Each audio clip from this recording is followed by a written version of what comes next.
আসসালামু আলাইকুম। আশা করি সবাই ভালো আছেন। আলহামদুলিল্লাহ আমি ভালো আছি। ৭,০০০ টাকা নৌকা ভাড়া দিয়ে আমরা আসছিলাম নিকলি ঘোরার জন্য। এখন এসে দেখি পুরা রাস্তা পানির নিচে।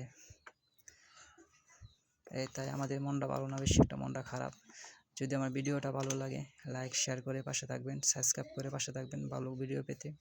আমরা মন মতন ঘুরতে পারলাম না, আমাদের প্রচুর টাকা খরচ হয়ে গেছে, কিন্তু আমরা যে জায়গায় যাওয়ার কথা ছিল সেই জায়গায় আমরা যেতে পারি নাই ঘোরার জন্য।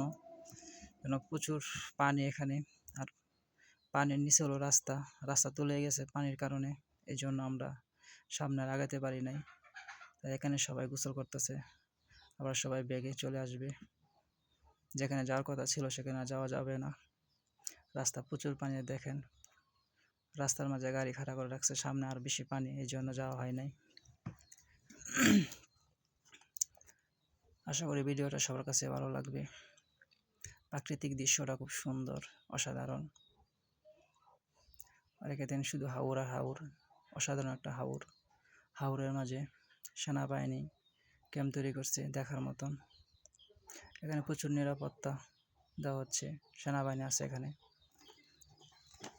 তো নিকলি অসাধারণ একটা জায়গা দেখার মতন হাওর। যারা ঘুরতে চান নিকলি চলে আসতে পারেন ঘোরার জন্য। অসাধারণ জায়গা দেখার মতন। দুই চোখ যেদিকে তাকাবেন সেদিকে শুধু পানি আর পানি, দেখার মতো।